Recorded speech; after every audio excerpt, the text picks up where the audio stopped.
From humble peasant to dragon throne, the Ming Dynasty tells an epic tale of reinvention. After overthrowing Mongol rulers, Zhu Yuanzhang, once a starving beggar, forged an empire that would dominate East Asia for 276 years. Under brilliant emperors, China dispatched treasure fleets across distant seas, built the Forbidden City, and perfected blue-white porcelain coveted worldwide. Yet seeds of collapse were sown through factional struggles, corrupt eunuchs, and emperors who abandoned governance. As climate cooled, silver dwindled, and peasants starved, rebels and Manchu invaders converged on a broken empire. Witness the spectacular rise and tragic fall of China's last native dynasty. By the mid-14th century AD, the Yuan dynasty was collapsing under the weight of its own failures. Mongol rulers had drained China through reckless taxation, corrupt administration, and endless wars. Floods from the Yellow River destroyed farmland, famine killed millions, and plague spread unchecked through towns and villages. Local officials enriched themselves while peasants starved. What had once been the empire of Kublai Khan was now a state unable to feed its people or defend its borders. Discontent exploded into rebellion. Secret religious sects preached salvation, promising that foreign rulers would soon be swept away. The most powerful of these movements, the Red Turbans, raised armies across the provinces. Villages joined them out of desperation, convinced that the Yuan court had forfeited its right to rule. Out of this chaos rose a man who had known poverty more deeply than most, Zhu Yuanzhang. Born in 1328 in a poor village of Anhui province, he began life with no power, no wealth, and little expectation beyond survival. His parents struggled to feed their children, and when famine struck, their household crumbled. By the time he was 16, both parents were dead, leaving him without land or protection.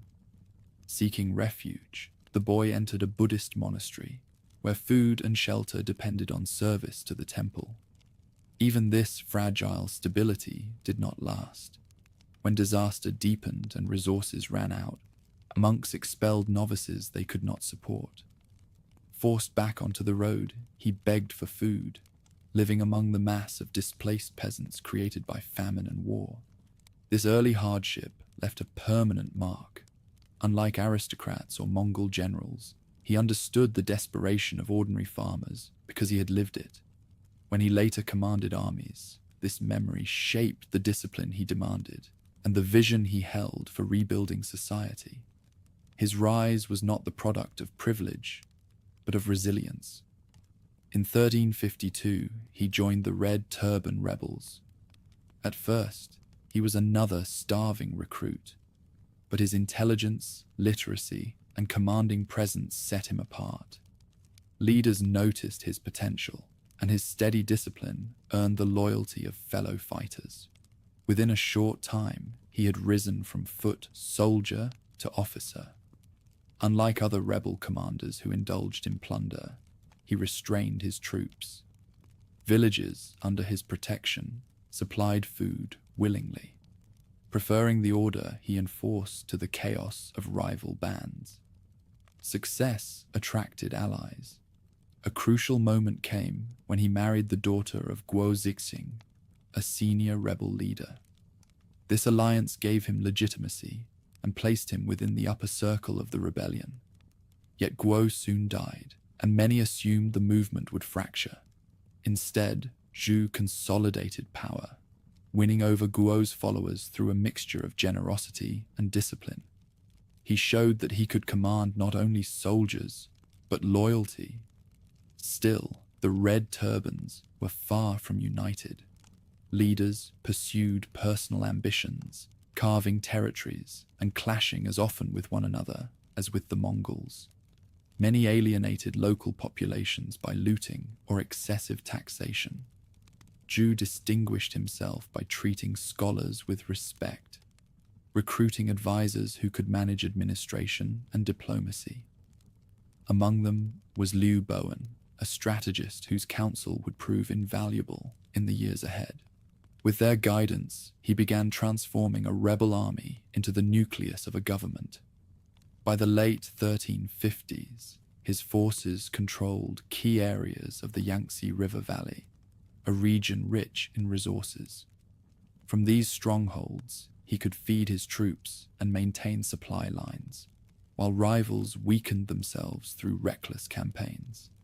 He established Nanjing as his base, fortifying it as both a military center and an administrative capital in waiting.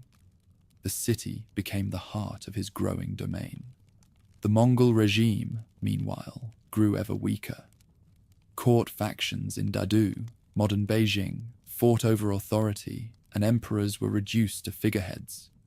Heavy levies alienated even Mongol supporters, while the central government failed to suppress the swelling rebellions.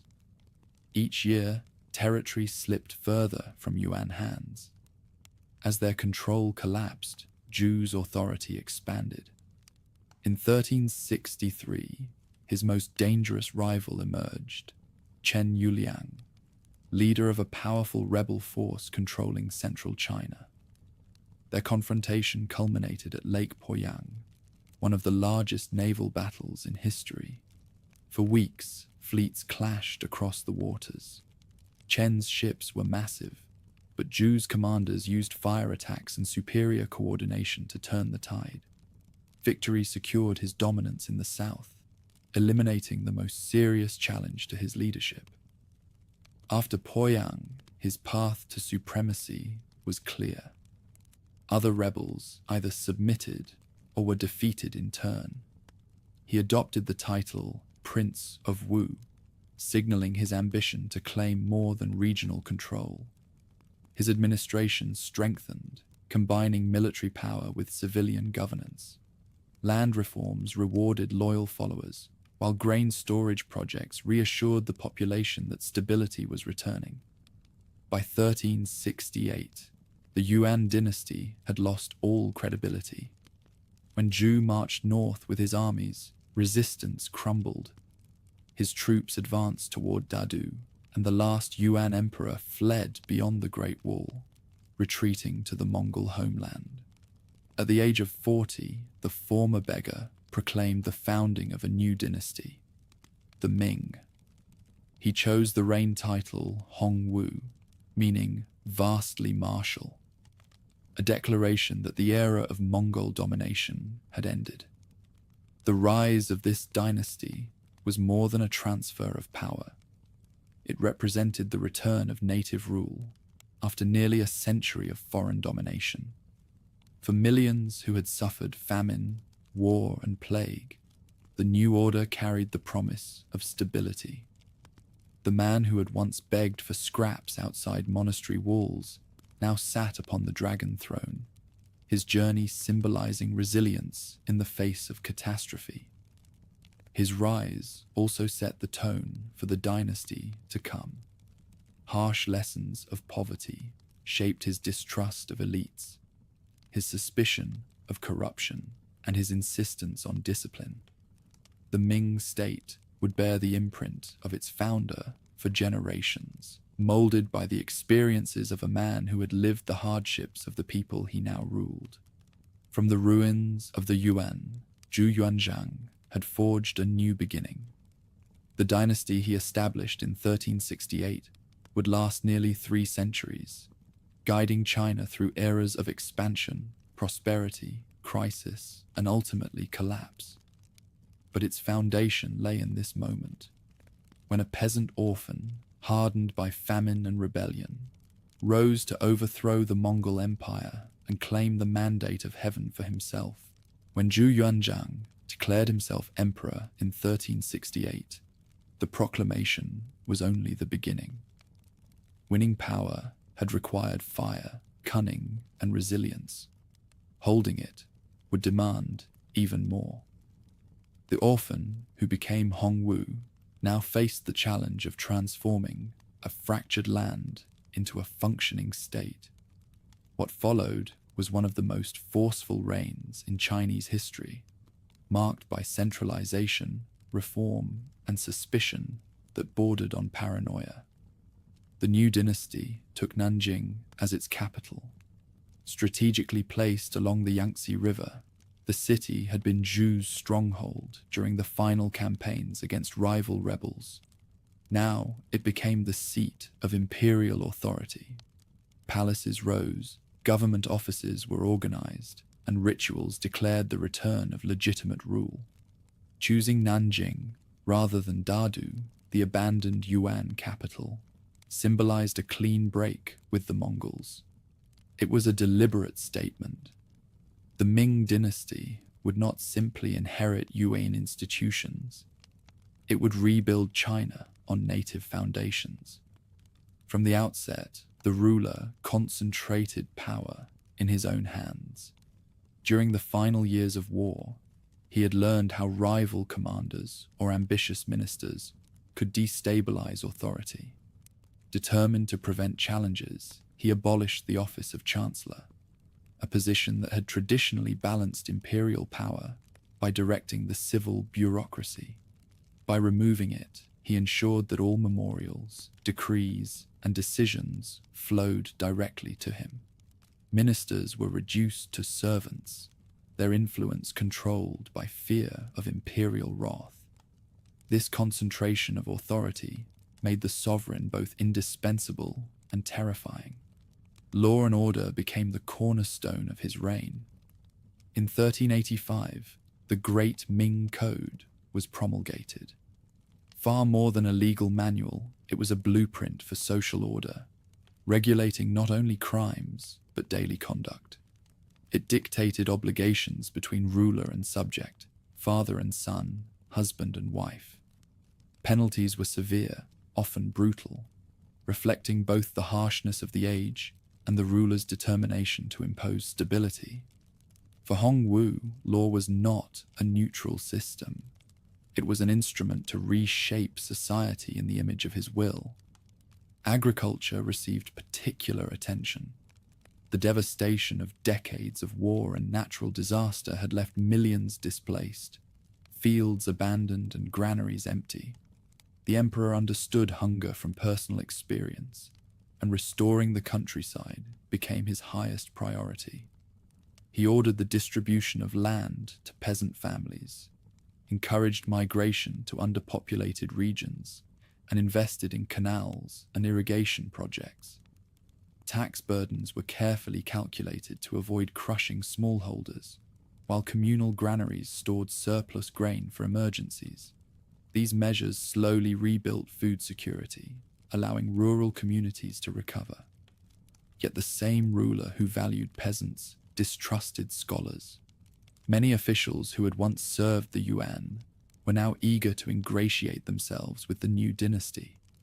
Hongwu welcomed their expertise, but feared their loyalty. He viewed the scholar-bureaucrat class with suspicion, seeing in their polished rhetoric a potential threat to imperial authority. When he suspected disloyalty, his response was merciless. Purges swept through the bureaucracy in repeated waves, eliminating officials accused of corruption, conspiracy, or even insufficient obedience. Tens of thousands were executed, creating a climate where silence often seemed safer than advice. Despite this climate of fear, the bureaucracy functioned. Examinations resumed, based firmly on Confucian classics, reaffirming the link between education and service. Scholars continued to compete for appointments, even under the shadow of purges, because imperial favor brought immense rewards. This balance of opportunity and terror kept the system both productive and compliant. The army remained a central concern. Memories of Mongol raids had not faded, and the emperor knew that victory in 1368 did not guarantee permanent security. He organized frontier garrisons along the northern borders, resettling soldiers with their families in military colonies. These units combined defense with agriculture, ensuring they could support themselves while guarding against steppe incursions. The strategy reflected his desire to minimize dependence on mercenary commanders. Troops were to be tied to the land, loyal to the dynasty, and sustained without burdening the treasury. Campaigns against remaining Mongol forces were launched repeatedly in the 1370s and 1380s. Generals advanced into the steppes, burning camps and dispersing tribes that threatened Chinese borders. None of these expeditions produced permanent conquest, but they secured the frontier long enough for the dynasty to consolidate internally. Each victory reinforced the image of the new order as the defender of China against foreign domination. At the same time, internal security was relentlessly enforced. The emperor created secret police organs to monitor officials and commoners alike. The embroidered uniform guard became infamous for arrests, interrogations, and executions carried out in the name of loyalty. Fear of surveillance penetrated court and countryside alike. Loyalty was demanded not only in action, but in thought, with any criticism treated as betrayal. Family values were elevated to political doctrine. The Hongwu emperor saw the family as the foundation of society and sought to extend that model to governance. Sons owed absolute obedience to fathers, just as subjects owed it to the throne. Filial piety became more than a moral teaching. It was written into law, reinforced by punishments for disobedience. The emperor's own sprawling family of princes and descendants was placed in charge of territories across the realm. Their positions meant to secure loyalty, but also creating seeds of future conflict. Despite his harshness, his reign delivered stability. Fields were cultivated, granaries filled, and borders defended. Trade revived along internal routes, and artisans returned to their crafts. The population, exhausted by decades of chaos, accepted the discipline of the new regime in exchange for peace. For many, the stern ruler was preferable to the disasters of Mongol neglect and rebel banditry. Still, the ruler's legacy was not purely positive. The atmosphere of fear he cultivated created a bureaucracy that often hesitated to act without explicit orders. Innovation was discouraged and initiative punished if results displeased the throne. His suspicion of intellectuals cast a long shadow, creating tension between emperor and scholar officials that would haunt the dynasty for centuries. When he died in 1398, he left behind more than an empire. He left a system shaped by his experiences, centralized, disciplined, and unyielding. Nanjing stood as the capital of a restored Chinese dynasty, its institutions marked by both stability and paranoia. The founder's harsh but effective measures had carried the Ming from fragile beginnings to powerful order. But succession would not proceed smoothly. The passing of the founder opened a struggle that would determine whether his vision endured or fractured. His chosen heir, the Jianwen emperor, soon found himself in conflict with powerful princes, including the formidable Prince of Yan. The dynasty that had risen from rebellion was about to be tested by civil war. The death of the Hongwu emperor in 1398 ended an age of absolute authority. For 3 decades, he had ruled with a grip so firm that even whispers of dissent could cost lives. His death left behind not only a powerful dynasty, but also a problem: how to transfer control without unleashing the rivalries he had barely contained. His grandson, Zhu Yunwen, just 21 years old, became heir. Known to history as the Jianwen Emperor, the young sovereign seemed a symbol of change. Courtiers praised his intelligence, his Confucian education, and his gentler temperament. Many officials believed he would temper the harshness of his grandfather and build a government that valued scholars over spies, persuasion over fear. Yet youth also meant vulnerability. Arrayed against him were powerful uncles, sons of the founder, each commanding their own military estates and personal armies. Hongwu had scattered his princes across the empire to secure loyalty and defend frontiers. In practice, this created warlords in imperial robes. They were brothers to the late ruler, men hardened by campaigns, each entrenched in regions where their word carried the force of law.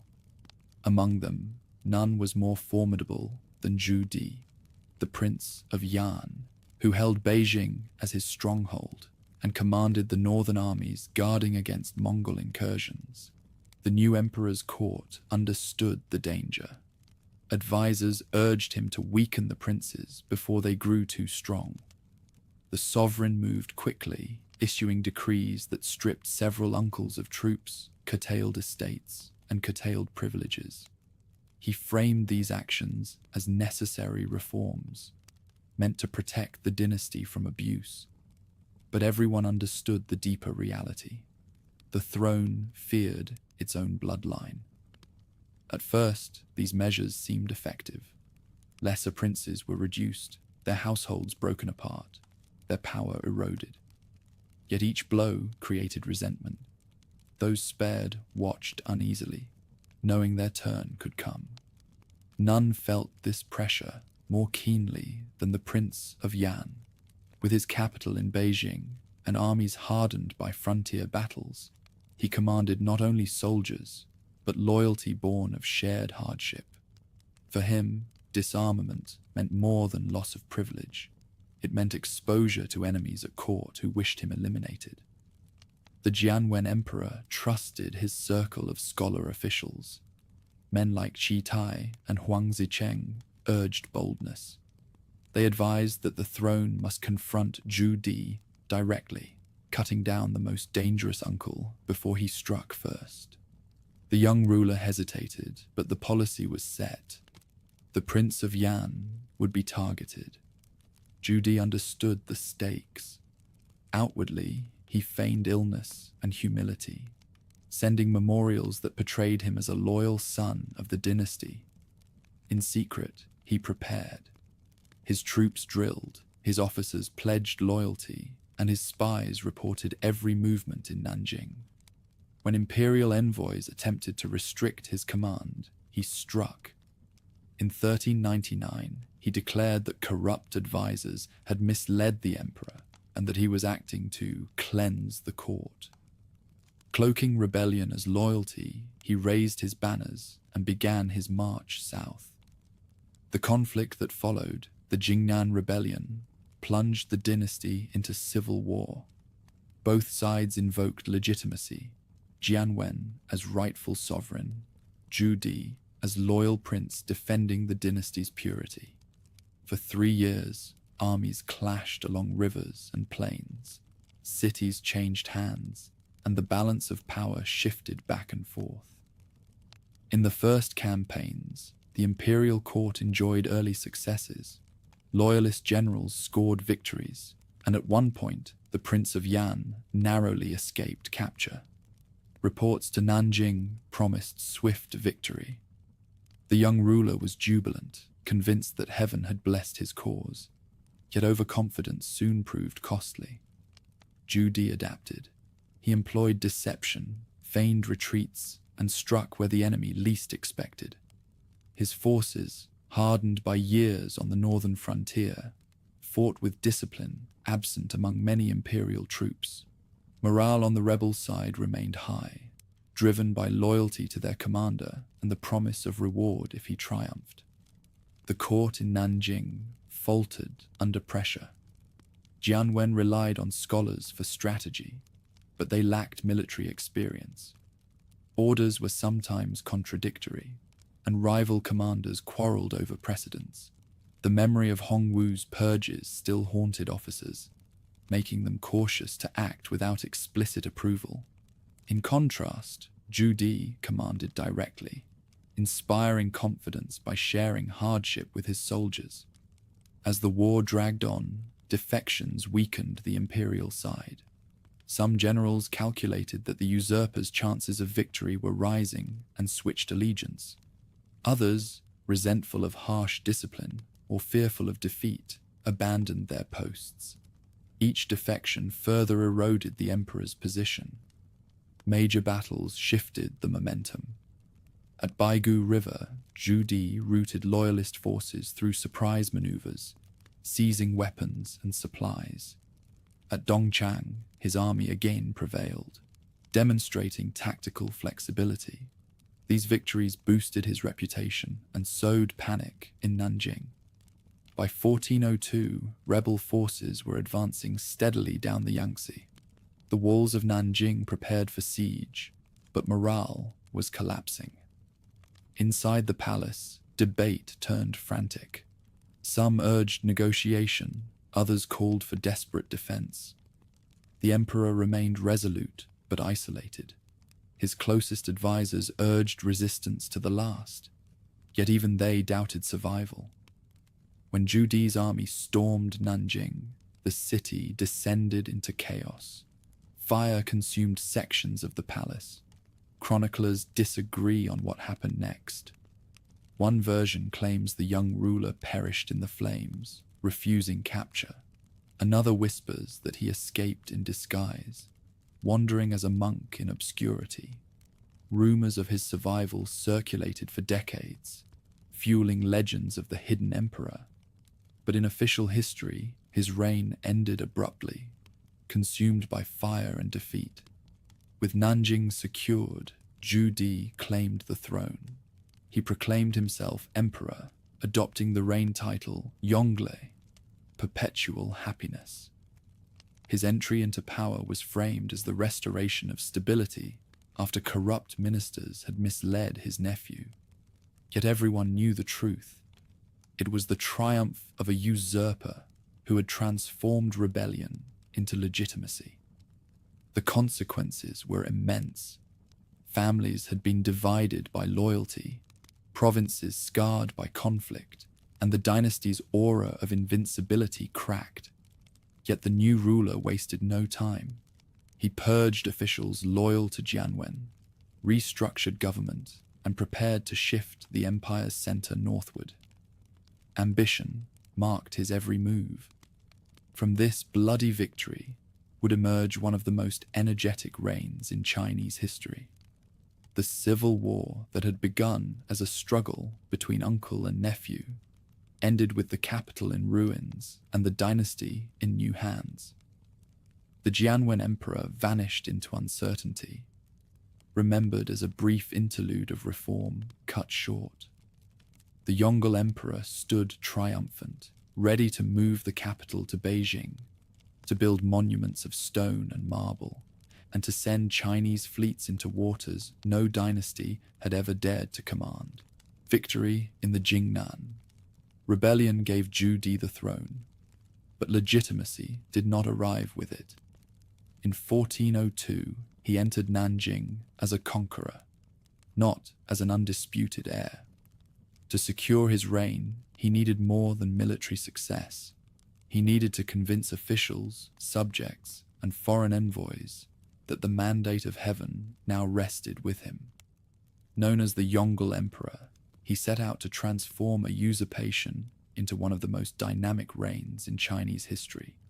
His first steps were decisive. Nanjing, though a stronghold during his rise, no longer suited his vision. It lay deep in the south, vulnerable to uprisings and distant from the Mongol frontier. For a ruler forged on the northern plains, the true seat of power had to be closer to the Great Wall. He ordered the transfer of government to Beijing, then little more than a garrison city. This decision reshaped China's political geography for centuries to come. Construction began on a scale that dwarfed anything attempted before. Hundreds of thousands of laborers were mobilized, drawn from provinces across the realm. Timber was hauled from Yunnan's distant forests, stones quarried and floated along canals, bricks fired in furnaces that burned day and night. The plan was to create not just a palace, but a city within a city. the Forbidden City. Its concentric walls, golden roofs, and vast courtyards placed the ruler at the center of a cosmic order, accessible only through layers of gates that reinforced hierarchy. When completed, the complex proclaimed that Yongle's reign was not provisional, but eternal, rooted in marble and brick. Architecture alone could not secure authority. The emperor understood the need for intellectual legitimacy. His father had ruled through fear and purges, but Yongle sought to display patronage of culture. He restored the civil examinations, bringing scholars back into service, and surrounded himself with advisors capable of articulating his vision in Confucian terms. The greatest symbol of this revival was the Yongle Encyclopedia. Compiled by thousands of scholars, it sought to gather all human knowledge, classics, histories, science, medicine, geography, into a single work. Though few copies survived, its creation reflected an emperor determined to inscribe his reign into the permanent record of civilization. But Yongle was not content with books and buildings. His reign was marked by movement, conquest, and outward expansion. To the north, Mongol power still loomed. Steppe confederations might have fragmented since the days of Kublai, but their cavalry remained formidable, and memories of Yuan domination were fresh. The emperor personally led campaigns beyond the Great Wall, riding with his armies into the grasslands. His expeditions reached as far as the Gobi Desert, burning camps, scattering tribes, and demonstrating that the Ming Dynasty was not confined behind walls. Though no permanent conquest resulted, these campaigns reaffirmed China's dominance and reminded both subjects and enemies that the sovereign himself was still a warrior. Even more extraordinary were his ventures across the seas. Beginning in 1405, he ordered a series of maritime expeditions under the command of Zheng He, a trusted eunuch admiral. The fleets were astonishing in size, treasure ships taller than city walls, accompanied by hundreds of smaller vessels carrying soldiers, translators, craftsmen, and envoys. Their sails shadowed the horizon as they moved through the South China Sea, into the Indian Ocean, and as far as the coast of Africa. These voyages transformed Ming influence. In Southeast Asia, kingdoms offered tribute to avoid the wrath of the mighty fleets. In India, envoys exchanged gifts and negotiated trade. On the shores of Arabia and East Africa, rulers marveled at ships larger than anything they had ever seen. Exotic animals, giraffes, zebras, ostriches, were brought back to Beijing, astonishing the court and fueling the belief that the dynasty enjoyed heaven's favor. The expeditions carried porcelain, silk, and silver outward, and returned with spices, gems, and tribute that reinforced the empire's wealth. The missions also carried political weight. One voyage captured a pretender in Sri Lanka and brought him in chains before the emperor. Others installed friendly rulers or mediated disputes between foreign states. These actions projected Chinese authority as far away as the Red Sea. While the voyages were costly, they demonstrated that the Ming Dynasty was not merely regional, but global in reach. At home, Yongle expanded the tribute system. Envoys from Korea, Japan, Vietnam, Central Asia, and beyond arrived at Beijing to present gifts and perform the ritual of submission. In return, they received lavish exchanges, titles, and the prestige of Ming recognition. The system reinforced the emperor's role as the axis of the known world, with tributary states revolving around his throne like stars around the pole. But ambition carried costs. The construction of Beijing drained labor and treasure. The northern campaigns required immense logistical support. The voyages consumed resources on a scale few dynasties could sustain. Peasants bore heavier tax burdens, And while prosperity continued in many regions, murmurs of strain began to surface. Critics within the bureaucracy argued that the empire should conserve its wealth rather than pour it into distant expeditions. Yet Yongle tolerated no open opposition. His reliance on eunuchs to manage projects created friction with scholar officials, tensions that would outlast his reign. Still, the results were undeniable. Under Yongle, China stood at the peak of power and prestige. The Forbidden City embodied imperial grandeur.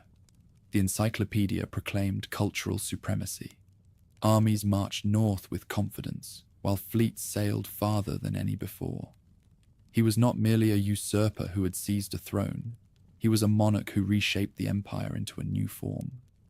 In 1424, while leading yet another campaign against the Mongols, the emperor died on the northern frontier. His body was returned to Beijing, buried in the imperial tombs north of the capital. He left behind a dynasty more ambitious than when he had taken it, but also more burdened by costs and strained by rivalries between eunuchs and officials. The throne passed to his son, the Xuande emperor. Unlike his father, Xuande would not seek glory in endless campaigns or distant oceans. Instead, he would attempt to consolidate and stabilize what his father had built, an empire grand in ambition but in need of balance. When Zhu Jianji assumed the throne in 1425, he was no stranger to power. As heir, he had already managed government affairs during his father's campaigns, earning the respect of ministers and generals alike. Now known as the Xuande Emperor, he brought to the throne a reputation for moderation, competence, and balance. After decades defined by the relentless drive of his father, this new sovereign offered something different: stability. His reign opened not with grand conquests, but with careful adjustments. The empire had been stretched by Yongle's projects: massive construction in Beijing, repeated campaigns against the Mongols, and the costly fleets that sailed to Africa and back. Xuande recognized the achievements, but also the strains. His priority became consolidation, maintaining strength without exhausting the treasury, projecting authority without draining the people. One of his first acts was to restore confidence in government. Where Yongle had often relied on eunuchs to bypass officials, Xuande has sought a better balance.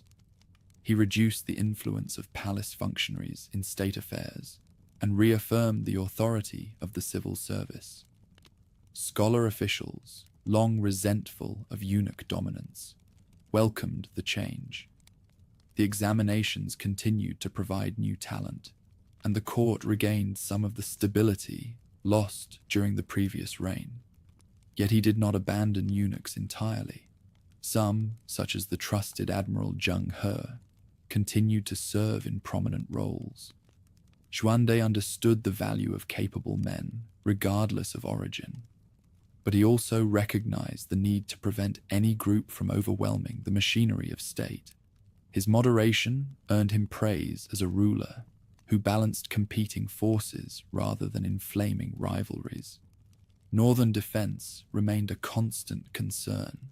Mongol confederations had fragmented, but raids across the frontier persisted. The emperor ordered fortifications strengthened and garrisons supplied, ensuring that the Great Wall and its outposts remained effective deterrents. On several occasions, he personally directed campaigns against raiders, combining diplomacy with force. He preferred negotiation when possible, offering trade and titles to divide tribal alliances. But he did not hesitate to unleash armies when threats grew serious. His reign maintained a tense but managed frontier. One of the most symbolic episodes of his rule was the final voyage of Zheng He. In 1431, the great admiral embarked once more from Nanjing, leading a fleet across the Indian Ocean. The ships visited ports in Southeast Asia, India, and Arabia, reaffirming ties established during earlier expeditions. The voyage demonstrated that the Ming Dynasty still commanded respect abroad, but it was also a farewell. When Zheng He died during the return journey in 1433, the era of massive state-sponsored maritime expeditions ended with him. The court, increasingly focused on domestic concerns and wary of expense, allowed the fleet system to fade. Economically, Xuandei's policies encouraged recovery. Taxes were enforced with consistency, but not crushing severity. Agricultural production increased as stability returned to the countryside. Canals were repaired, improving grain transport from the south to the capital. Artisans flourished, producing goods that became synonymous with Ming refinement. Blue and white porcelain reached new heights of craftsmanship, admired in both domestic and foreign markets. Painters at court produced masterpieces that blended boldness with subtle detail, capturing both imperial power and private reflection. Literature thrived, with scholars compiling histories and producing works that enriched the cultural heritage of the dynasty. The court during Xuandei's decade on the throne became renowned for its elegance. Foreign envoys arriving in Beijing described ceremonies conducted with precise ritual, an emperor who presided with dignity rather than intimidation, and an atmosphere more orderly than under the tempestuous Mongol. Tribute missions continued, ensuring that the Ming court remained the recognized center of regional diplomacy. Even so, challenges persisted. The Mongols remained a threat, requiring constant vigilance. Internal corruption did not disappear, though Xuandei's discipline limited its worst excesses. The costs of the previous reign still weighed on the treasury, and the memory of vast expeditions haunted debates about policy. Officials argued over whether to embrace outward ambition or retrench to conserve strength. Xuandei leaned toward restraint, a choice that preserved peace but also signaled a more defensive posture compared to his father. When the emperor died in 1435, at the age of 36, his reign was remembered as a rare moment of balance in a dynasty often pulled between extremes. He had maintained northern defenses without reckless overreach, encouraged culture without neglecting administration, and kept both eunuchs and scholars within limits that prevented domination. His decade on the throne left the empire stable, prosperous, and respected. But succession again tested the dynasty. His son, the Zhengtong emperor, was only 8 years old when he inherited the throne. A child sovereign meant regency, court intrigue, and the growing influence of eunuchs eager to shape policy. The stability of Xuandei's rule would soon be tested by disaster on the steppe, when overconfidence and poor counsel led to one of the greatest humiliations in Ming history, the Tumu incident. When Zhu Jianji assumed the throne in 1425, he was no stranger to power. As heir, he had already managed government affairs during his father's campaigns, earning the respect of ministers and generals alike. Now known as the Xuandei Emperor, he brought to the throne a reputation for moderation, competence, and balance. After decades defined by the relentless drive of his father, this new sovereign offered something different: stability. His reign opened not with grand conquests, but with careful adjustments. The empire had been stretched by Yonglei's projects, massive construction in Beijing, repeated campaigns against the Mongols, and the costly fleets that sailed to Africa and back. Xuandei recognized the achievements, but also the strains. His priority became consolidation, maintaining strength without exhausting the treasury, projecting authority without draining the people. One of his first acts was to restore confidence in government. Where Yongle had often relied on eunuchs to bypass officials, Xuandei has sought a better balance. He reduced the influence of palace functionaries in state affairs and reaffirmed the authority of the civil service. Scholar officials, long resentful of eunuch dominance, welcomed the change. The examinations continued to provide new talent, and the court regained some of the stability lost during the previous reign. Yet he did not abandon eunuchs entirely. Some, such as the trusted Admiral Zheng He, continued to serve in prominent roles. Xuande understood the value of capable men, regardless of origin. But he also recognized the need to prevent any group from overwhelming the machinery of state.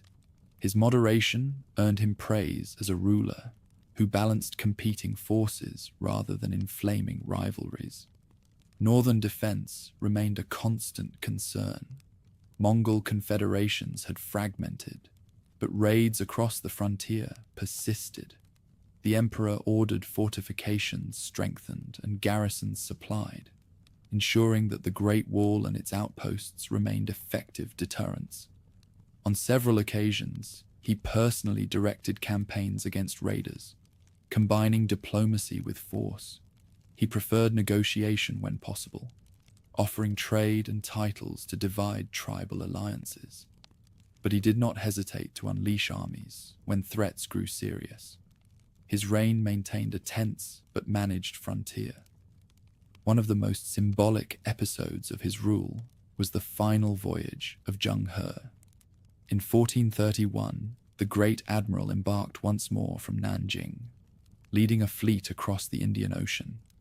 The ships visited ports in Southeast Asia, India, and Arabia, reaffirming ties established during earlier expeditions. The voyage demonstrated that the Ming Dynasty still commanded respect abroad, but it was also a farewell.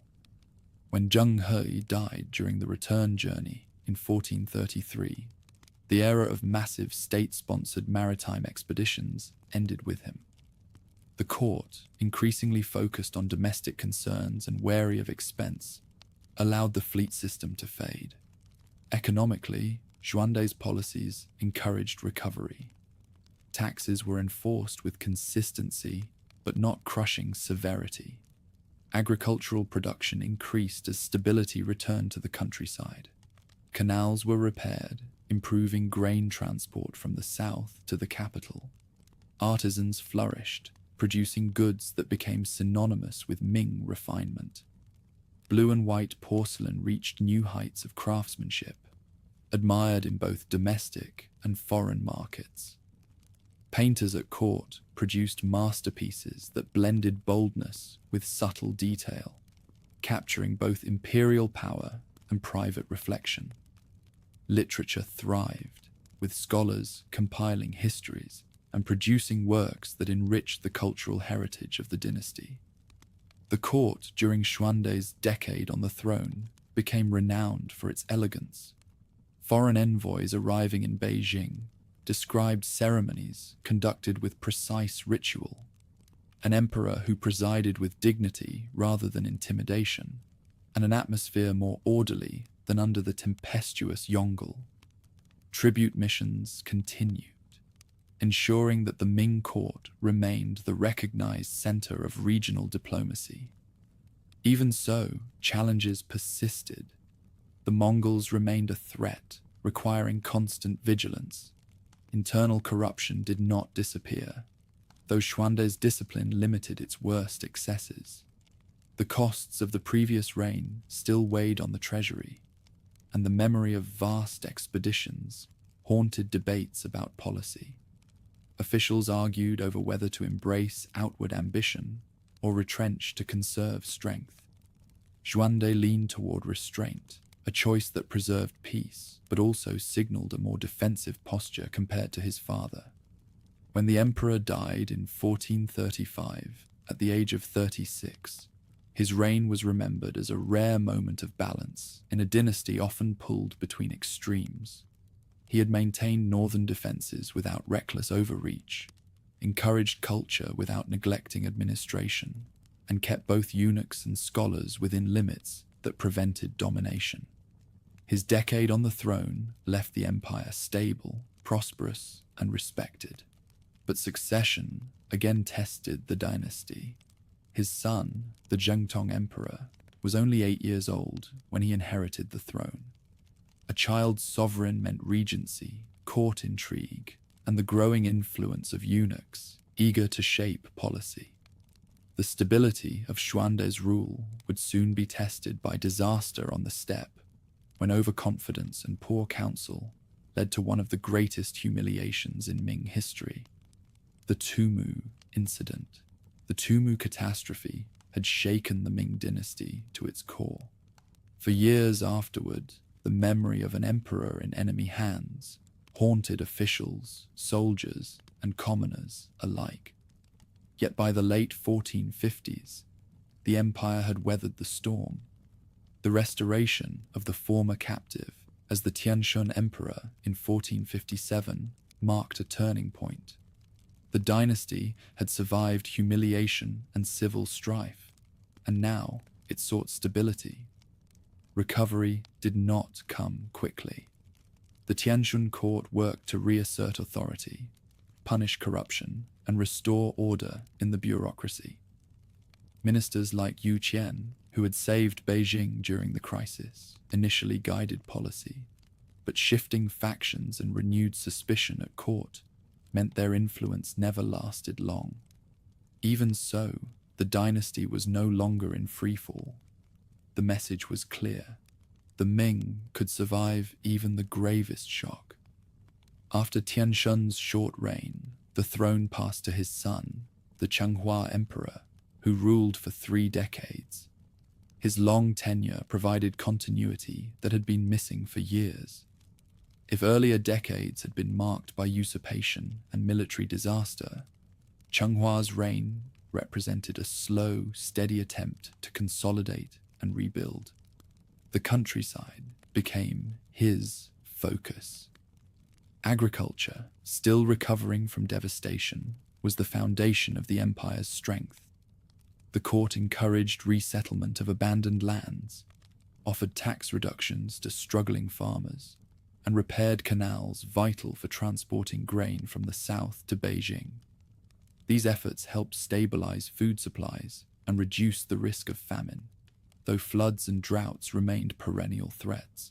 At the same time, the state attempted to balance revenues and expenditures. The treasury, drained by the costs of northern defense and earlier extravagance, needed replenishment.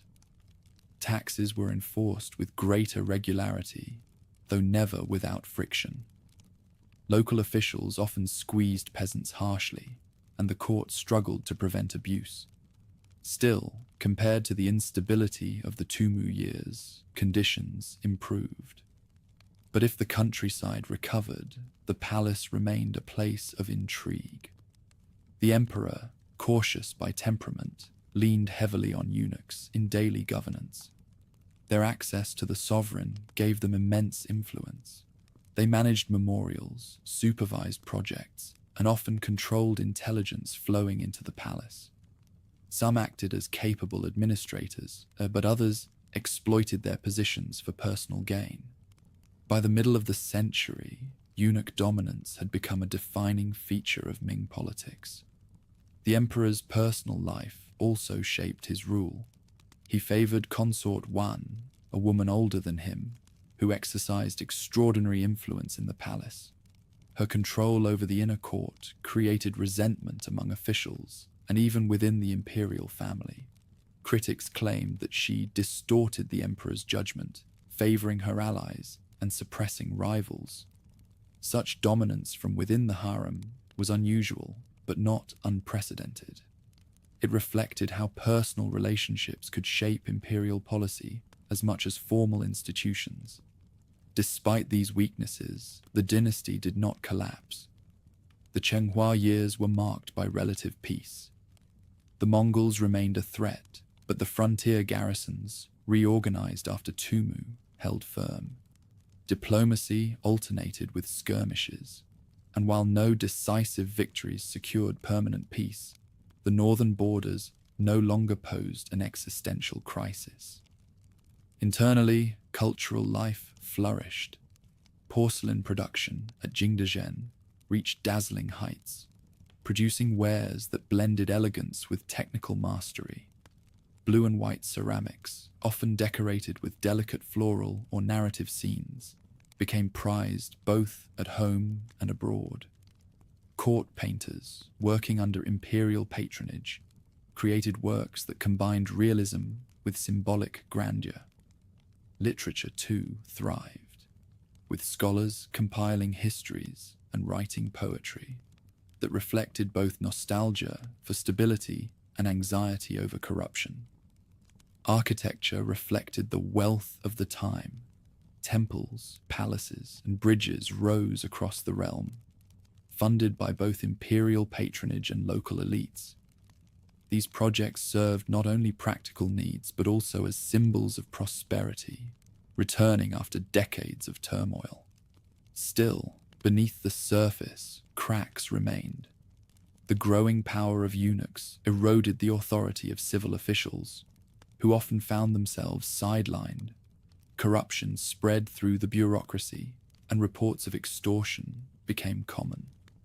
The emperor himself, though diligent at times, often withdrew into palace life, leaving state affairs in the hands of competing cliques. His reign, therefore, became a paradox. Stability and prosperity on one level, but growing structural weaknesses on another. As his 3 decades drew to a close, the Chenghua emperor left behind a mixed legacy. He had presided over recovery and cultural flowering, giving the dynasty a much-needed respite after earlier disasters. But he had also allowed eunuchs to entrench their power and corruption to spread. The Ming was stronger than in 1449, but less pure than in 1424. In 1487, his son ascended the throne as the Hongji emperor. Where Chenghua's reign had been steady but compromised, the new ruler would earn a reputation for honesty, order, and clarity. His era, though short, would be remembered as one of the rare golden moments in the Ming story. A calm before the storms of the 16th century, the Tumu catastrophe had shaken the Ming dynasty to its core. For years afterward, the memory of an emperor in enemy hands haunted officials, soldiers, and commoners alike. Yet by the late 1450s, the empire had weathered the storm. The restoration of the former captive as the Tianshun emperor in 1457 marked a turning point. The dynasty had survived humiliation and civil strife, and now it sought stability. Recovery did not come quickly. The Tianshun court worked to reassert authority, punish corruption, and restore order in the bureaucracy. Ministers like Yu Qian, who had saved Beijing during the crisis, initially guided policy, but shifting factions and renewed suspicion at court meant their influence never lasted long. Even so, the dynasty was no longer in freefall. The message was clear. The Ming could survive even the gravest shock. After Tianshun's short reign, the throne passed to his son, the Chenghua emperor, who ruled for 3 decades. His long tenure provided continuity that had been missing for years. If earlier decades had been marked by usurpation and military disaster, Chenghua's reign represented a slow, steady attempt to consolidate and rebuild. The countryside became his focus. Agriculture, still recovering from devastation, was the foundation of the empire's strength. The court encouraged resettlement of abandoned lands, offered tax reductions to struggling farmers, and repaired canals vital for transporting grain from the south to Beijing. These efforts helped stabilize food supplies and reduce the risk of famine, though floods and droughts remained perennial threats. At the same time, the state attempted to balance revenues and expenditures. The treasury, drained by the costs of northern defense and earlier extravagance, needed replenishment. Taxes were enforced with greater regularity, though never without friction. Local officials often squeezed peasants harshly, and the court struggled to prevent abuse. Still, compared to the instability of the Tumu years, conditions improved. But if the countryside recovered, the palace remained a place of intrigue. The emperor, cautious by temperament, leaned heavily on eunuchs in daily governance. Their access to the sovereign gave them immense influence.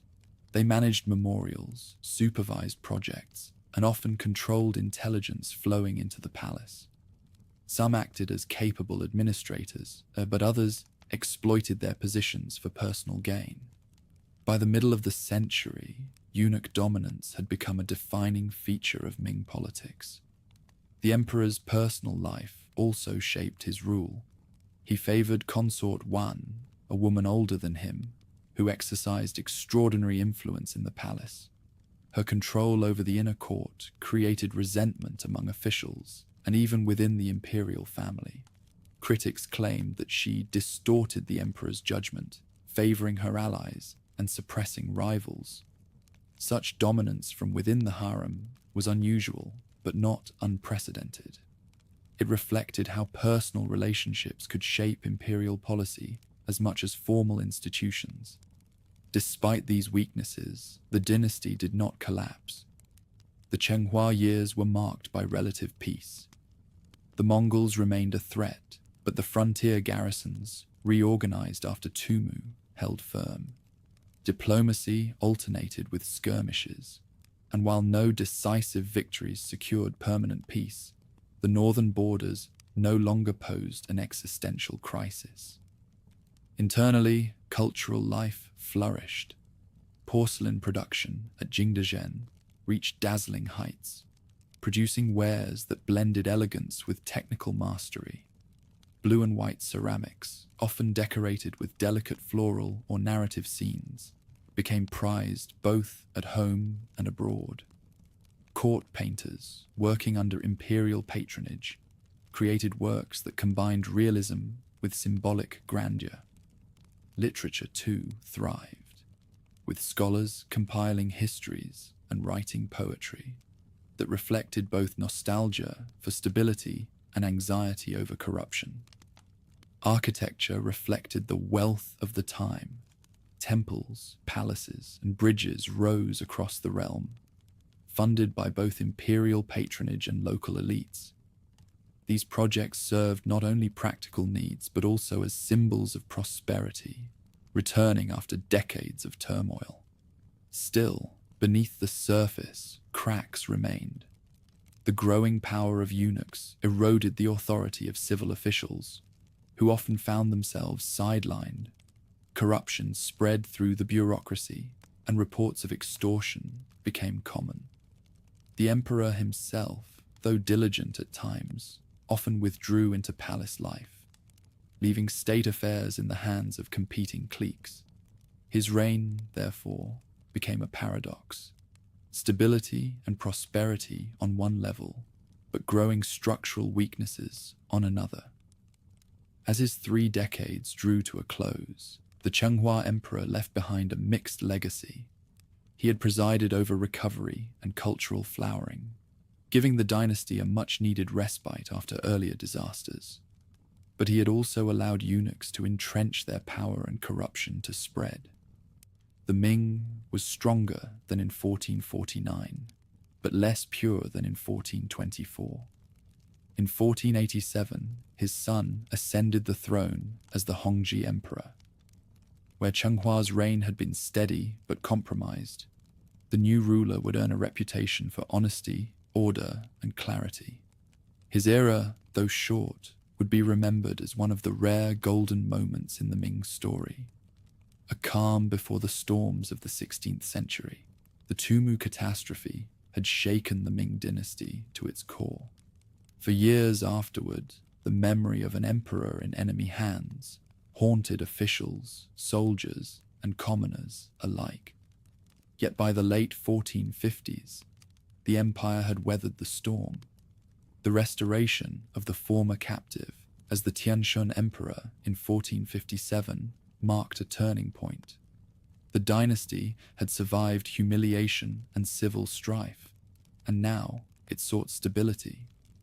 recovery did not come quickly.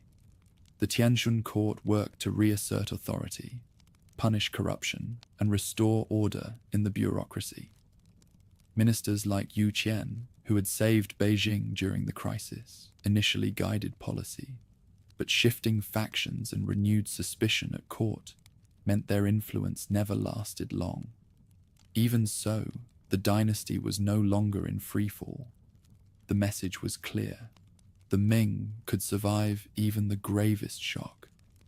After Tianshun's short reign, the throne passed to his son, the Changhua Emperor, who ruled for 3 decades. His long tenure provided continuity that had been missing for years.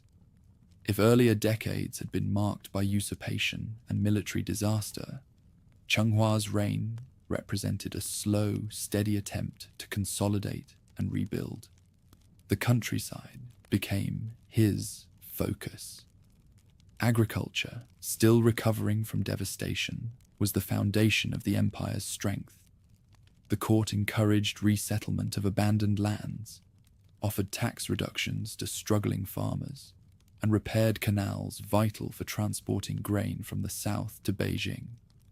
These efforts helped stabilize food supplies and reduce the risk of famine, though floods and droughts remained perennial threats. At the same time, the state attempted to balance revenues and expenditures. The treasury, drained by the costs of northern defense and earlier extravagance, needed replenishment. Taxes were enforced with greater regularity, though never without friction. Local officials often squeezed peasants harshly, and the court struggled to prevent abuse. Still, compared to the instability of the Tumu years, conditions improved. But if the countryside recovered, the palace remained a place of intrigue. The emperor, cautious by temperament, leaned heavily on eunuchs in daily governance. Their access to the sovereign gave them immense influence. They managed memorials, supervised projects, and often controlled intelligence flowing into the palace. Some acted as capable administrators, but others exploited their positions for personal gain. By the middle of the century, eunuch dominance had become a defining feature of Ming politics. The emperor's personal life also shaped his rule. He favored consort Wan, a woman older than him, who exercised extraordinary influence in the palace. Her control over the inner court created resentment among officials and even within the imperial family. Critics claimed that she distorted the emperor's judgment, favoring her allies and suppressing rivals. Such dominance from within the harem was unusual, but not unprecedented. It reflected how personal relationships could shape imperial policy as much as formal institutions. Despite these weaknesses, the dynasty did not collapse. The Chenghua years were marked by relative peace. The Mongols remained a threat, but the frontier garrisons, reorganized after Tumu, held firm.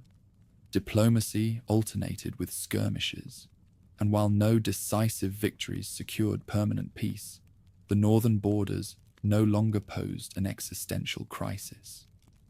Internally, cultural life flourished. Porcelain production at Jingdezhen reached dazzling heights, producing wares that blended elegance with technical mastery.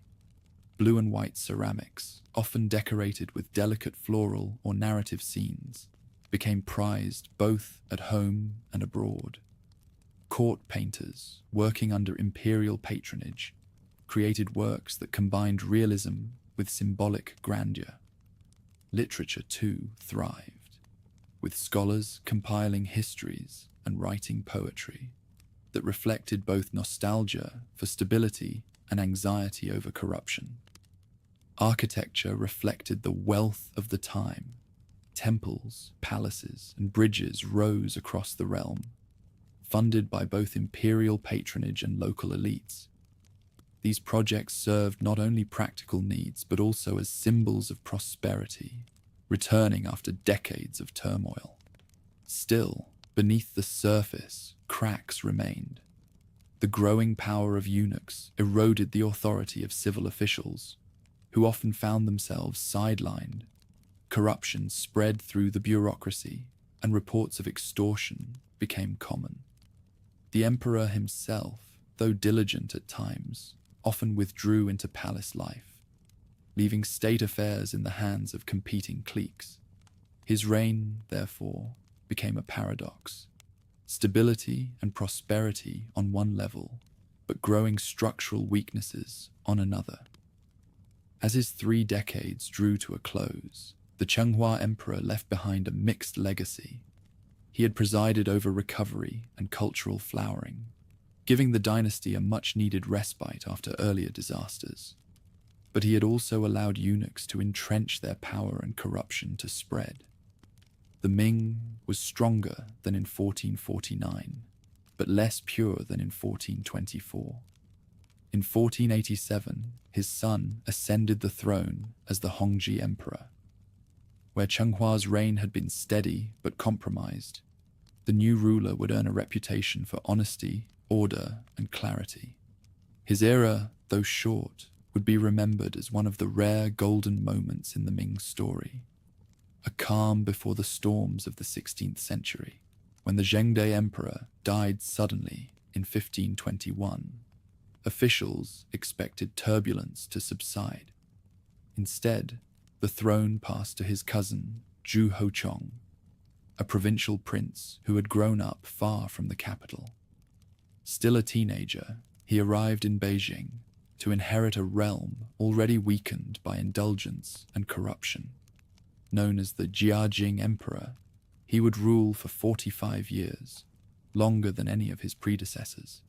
Yet his longevity proved no blessing. His reign was marked by suspicion of ministers, withdrawal from government, and a consuming obsession with Taoist immortality. The first years revealed both his determination and his temperament. Because he was not the direct son of his predecessor, ritual practice required him to honor Zhengde's father as his own in the imperial ancestral cult. He refused. He insisted on continuing to honor his biological parent, a minor prince, rather than adopt another lineage. This dispute, remembered as the Great Rights Controversy, convulsed the court. Ministers, steeped in Confucian orthodoxy, pressed him to yield. The young emperor met their resistance with fury. Dozens of officials were dismissed, flogged, or executed for their persistence. The outcome confirmed his authority, but poisoned his relationship with the bureaucracy. From that point forward, he viewed many scholar officials not as servants of the state, but as arrogant adversaries. Once established on the throne, he increasingly withdrew from the routines of governance. Unlike earlier rulers who held daily audiences and read reports with diligence, Jiajing came to resent the constant admonitions of his ministers. Over time, he simply stopped meeting them. For long stretches, he refused to appear in public ceremonies at all. Memorials went unanswered, and decisions piled up. Officials who tried to press him to engage often found themselves punished. In their absence, eunuchs filled the void. Palace servants who controlled access to the sovereign became the gatekeepers of power. They determined which petitions reached his eyes, which careers advanced, and which provinces received attention. Offices were sold, bribes flowed, and corruption flourished in ways that honest ministers could neither stop nor expose. As the ruler distanced himself from politics, he turned inward to religious pursuits. Taoist priests promised him methods to prolong life, and perhaps even attain immortality. He embraced their teachings with zeal. Temples were constructed at vast expense, rituals performed with great pomp, and expeditions dispatched to gather rare herbs and minerals for alchemical preparations. He consumed strange elixirs in the hope of refining his essence, despite warnings that such substances could be dangerous. He also drafted young women into the palace for esoteric rites meant to strengthen his vitality. Confucian officials regarded these practices as immoral and wasteful, but their objections carried little weight. The emperor's attention remained fixed on the promise of transcending death, while the practical affairs of empire languished. Neglect at the center coincided with growing threats on the frontiers. In the north, Mongol power revived under Altan Khan, whose cavalry pressed deep into Ming territory. Raids struck the provinces near Beijing, and in 1550, the capital itself faced imminent danger as smoke from burning villages rose within sight of the walls. Panic gripped the court, and only desperate defenses combined with hurried negotiations prevented catastrophe. The spectacle of nomadic horsemen threatening the heart of the empire revealed how far military readiness had eroded under an absentee ruler. Even more serious was the crisis along the coasts.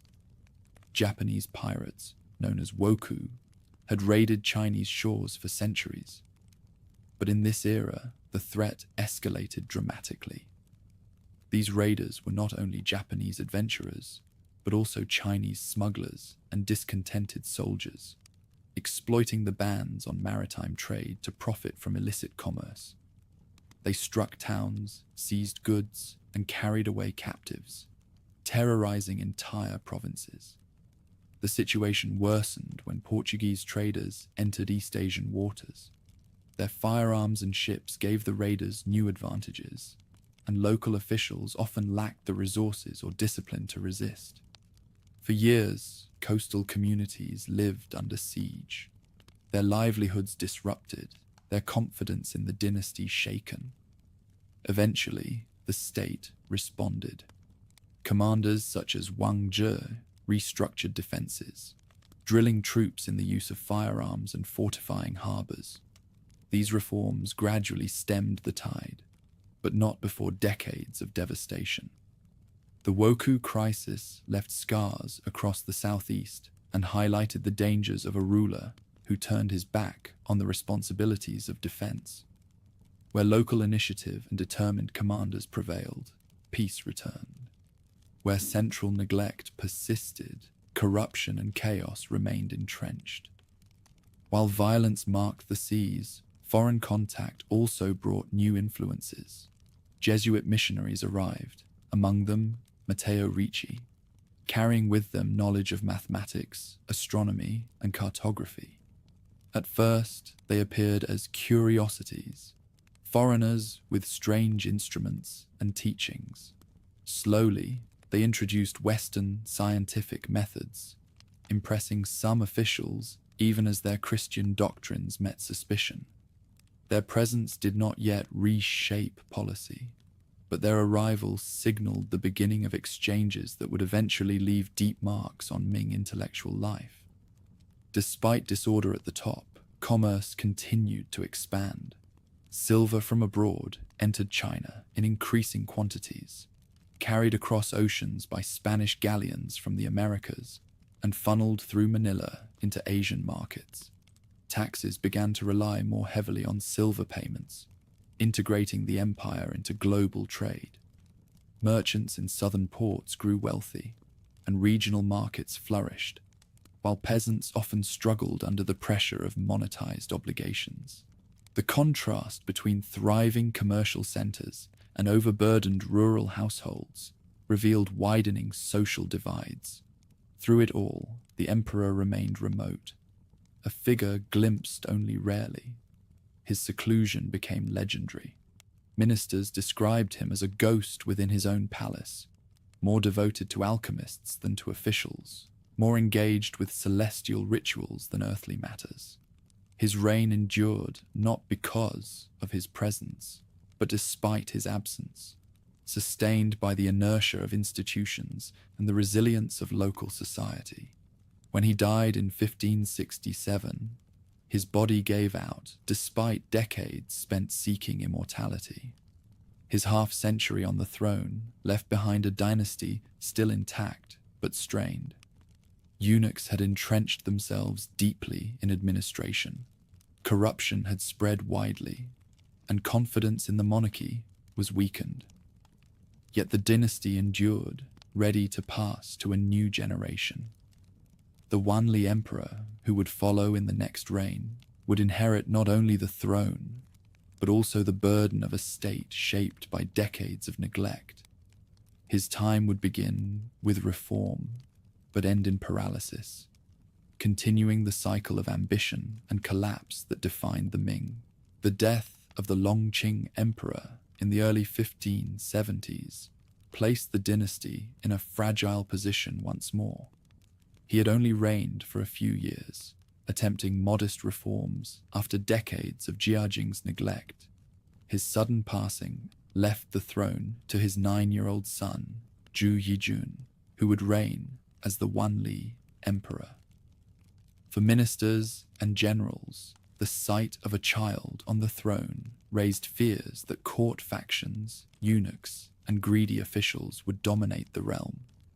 Instead, the first decade of his reign produced one of the most remarkable recoveries in Ming history, thanks to the guiding hand of Grand Secretary Zhang Zhuzheng. The young emperor owed his survival as a ruler to this formidable statesman. Zhang had already built a reputation as an intelligent and pragmatic official. With the backing of the Empress Dowager, he assumed control of the government, shielding the boy's sovereign from factional struggles.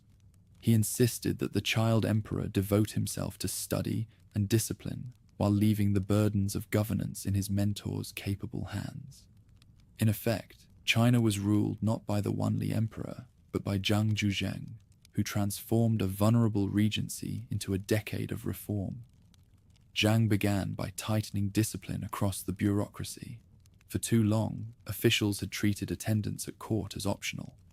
Memorials were neglected, and corruption had flourished under indulgent monarchs. He issued strict orders. Absences without cause would be punished. Reports must be submitted promptly, and dishonest practices would be exposed. To reinforce his authority, he made examples of negligent officials, dismissing or punishing them regardless of rank.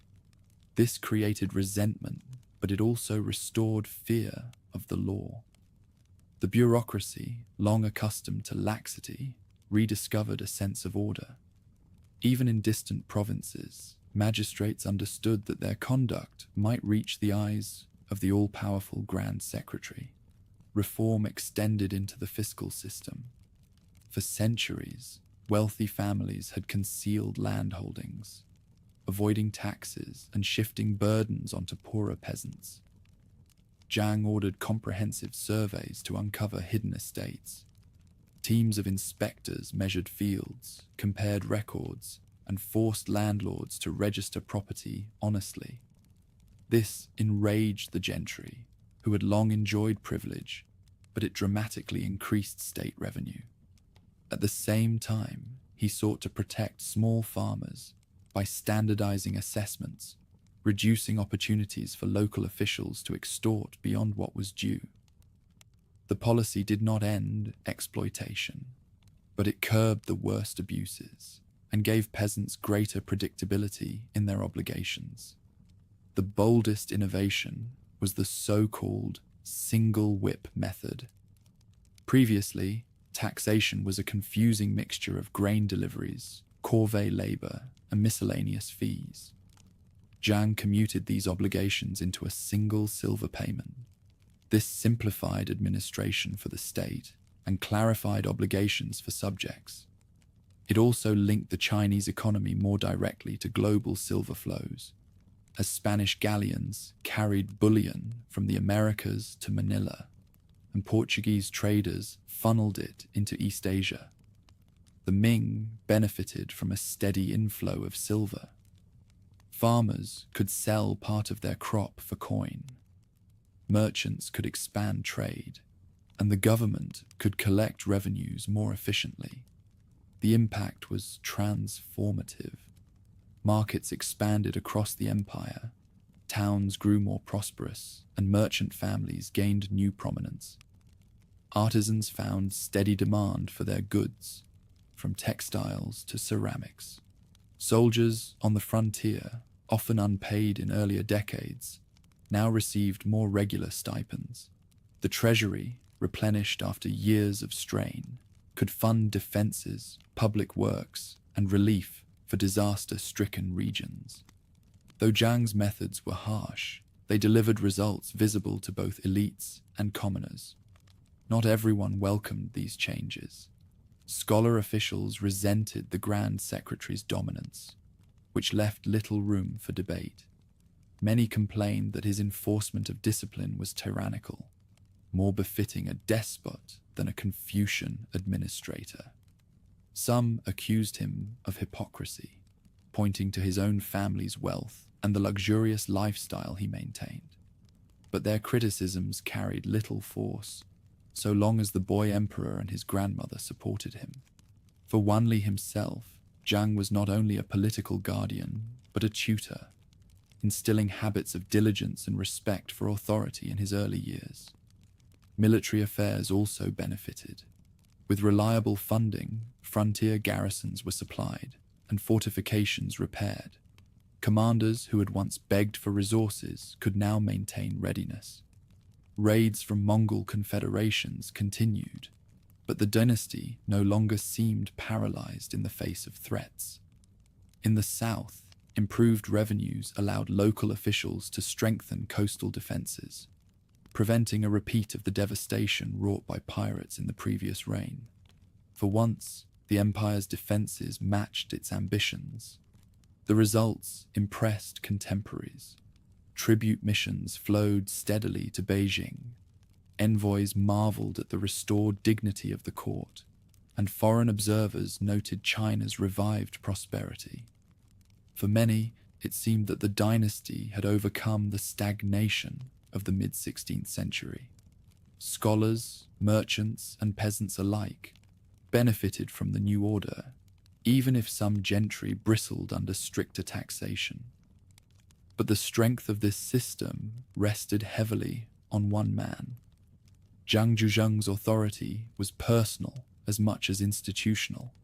He bound the court together through force of will, balancing factions, punishing rivals, and rewarding loyalists. His harshness created enemies who bided their time, waiting for the day when his power would falter. That moment came in 1582, when Zhang died. Almost immediately, pent-up resentment exploded. Officials who had suffered under his discipline launched investigations into his family. Accusations of corruption multiplied. His estates were confiscated and his household disgraced. Many of his policies remained in place, but the spirit of rigorous enforcement collapsed. The bureaucracy, no longer under his watchful eye, slid back into factionalism. For the Wanli emperor, now entering adulthood, Zhang's death marked a turning point. Freed from his mentor's discipline, he began to assert his independence. At first, he seemed determined to rule in the spirit of his guardian, but soon, his frustration with the endless disputes of officials soured his enthusiasm. Without Zhang's iron hand, the unity of the early reign dissolved. Even so, the decade of reform left a profound legacy. The single whip method endured, shaping the economy for generations. The integration of China into global silver flows accelerated, binding the dynasty to a new international order. The discipline Zhang had imposed lingered in memory, even as officials quietly returned to old habits. His enemies destroyed his reputation, but history later recognized him as one of the most effective reformers in Ming history. The young Wanli emperor inherited both the benefits and the burdens of Zhang's rule.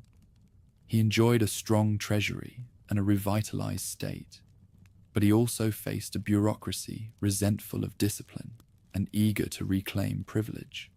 In the years ahead, his own choices would determine whether the gains of the 1570s could be sustained. Soon, a crisis of unprecedented scale would test the Ming's strength.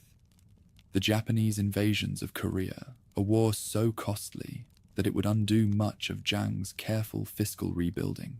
The Ming Dynasty entered the last years of the 16th century, battered by triumph and exhaustion. The wars in Korea had ended in victory, but at staggering cost. Soldiers had marched, fleets had sailed, and mountains of silver had been poured into the struggle. Japan's retreat from the peninsula did not restore the Ming to security. Instead, it left behind an empire drained of treasure and racked by fatigue. It was at this moment, with the dynasty poised between glory and ruin, that the Wanli emperor began to turn away from government. His early reign under Zhang Zhuzheng had shown promise. Revenues were stable, discipline enforced, and the empire projected power with confidence. Yet once his mentor was gone, the young ruler discovered the daily burdens of office without the rewards of harmony. He was confronted constantly with squabbling officials, each faction seeking advantage, each memorial filled with recriminations. The endless disputes wore down his patience. Over time, he chose a radical solution. He simply stopped participating. The emperor's withdrawal was gradual but unmistakable. At first, he reduced audiences, then ceased holding them altogether. For years on end, he refused to appear in court, leaving memorials unanswered. Requests for appointments, promotions, or policy decisions piled up. Ministers were forced to argue among themselves, often without resolution. The empire continued to function in a mechanical sense, but without the decisive presence of its monarch. Authority drifted, and what had once been the heart of the system fell silent. This silence bred corruption. Eunuchs who controlled palace gates exploited their access, selling influence and blocking petitions. Factions among civil officials hardened, each accusing the other of betraying Confucian principle. Scholar officials of the Donglin Academy, a movement founded in Jiangnan, emerged as critics of corruption and defenders of moral governance. They called for honesty, discipline, and a return to the ideals of earlier dynasties. At first, they were admired for their integrity, but their activism deepened the divide within the bureaucracy. The Donglin reformers clashed with more pragmatic or self-serving officials, creating constant paralysis. Without an emperor to adjudicate, disputes festered endlessly. While the court fought over ritual and principle, disasters mounted outside the palace walls. The climate turned harsher during what historians now call the Little Ice Age.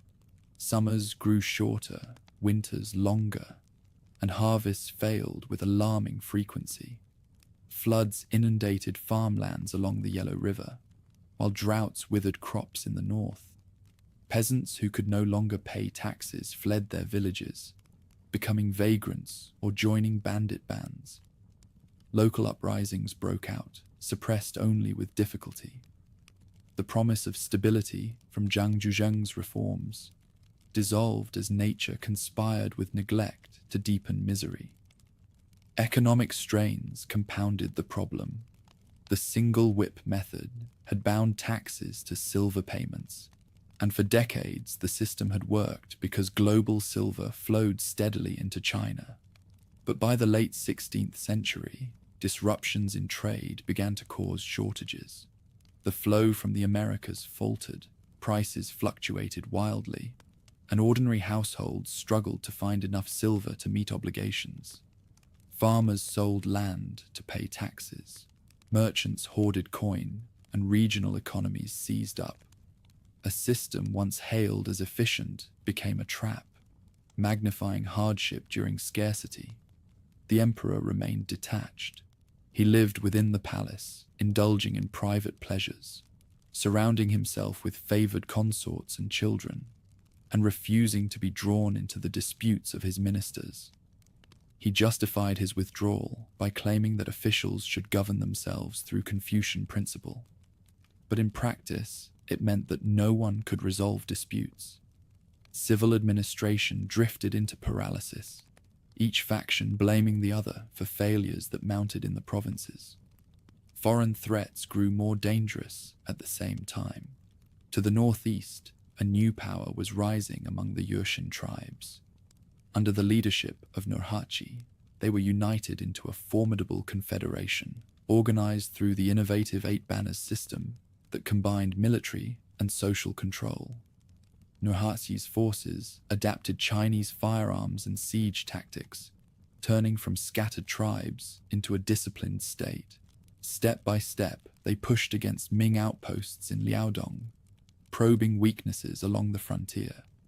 What began as a distant nuisance evolved into an existential threat, though at the time, few in Beijing grasped its full significance. The combination of domestic paralysis, environmental crisis, fiscal strain, and foreign danger created a perfect storm. Provinces begged for resources to relieve famine or repel raiders, but the central government could not act swiftly. Scholar officials debated moral principle, while granaries stood empty. Eunuchs enriched themselves while armies on the frontier went unpaid. The once mighty Ming, which had sent fleets across the oceans and armies across Korea, seemed unable to organize even the simplest relief. Among common people, despair grew.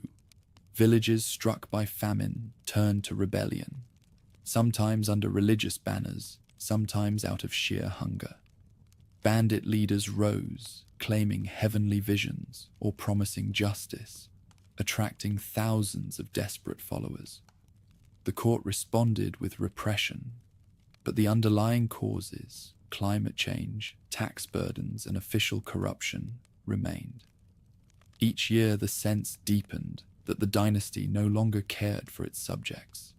For the emperor himself, years of seclusion turned into decades. Officials pleaded with him to return to public life, but he ignored them. Succession disputes within the palace consumed his limited attention. He quarreled with ministers over which of his sons should be designated heir, refusing to yield even as the question paralyzed court business. His refusal to appear in court became legendary, symbolizing the breakdown of the dynasty's central authority. By the time Wanli died in 1620, the empire he left behind was hollowed out. On paper, the Ming remained powerful, with vast lands, wealthy cities, and a long tradition of cultural prestige. In reality, its treasury was strained, its bureaucracy divided, its peasants restless, and its frontiers under threat. The emperor's long withdrawal had eroded confidence in the throne itself. His successors would inherit not a stable realm, but a fragile shell, easily shaken by storms to come. The death of a ruler who had turned his back on governance did not mark the start of renewal. Instead, it marked the point at which neglect hardened into crisis. Ahead lay an age of eunuch tyranny, mounting Manchu aggression, and peasant uprisings that would bring the dynasty to its knees. When the young Zhu Yujiao ascended the throne in 1620, hope flickered briefly among officials who had endured Wanli's decades of silence. Perhaps a new sovereign, even though still a boy, might restore vitality to the court. Instead, they soon discovered that the new ruler cared little for governance. Known as the Tianqi Emperor, he was fascinated not by statecraft, but by carpentry. He spent hours in workshops within the palace, building furniture, carving wooden toys, and designing mechanical contraptions. Ministers who tried to discuss policy found his attention drifting back to his tools. The business of empire became, once again, someone else's responsibility. Into this vacuum stepped Wei Zhongxian, a eunuch whose name would become synonymous with corruption and tyranny. Rising from obscurity through palace connections, he ingratiated himself with the emperor's wet nurse, Madame K, and from there gained influence over the throne itself. With Tianqi distracted by his hobbies, Wei moved quickly to consolidate power. He placed loyal eunuchs in key posts, manipulated the flow of information, and ensured that appointments went to his supporters. Within a few years, he dominated the government more completely than any eunuch before him. Wei's rule was marked by ruthless purges.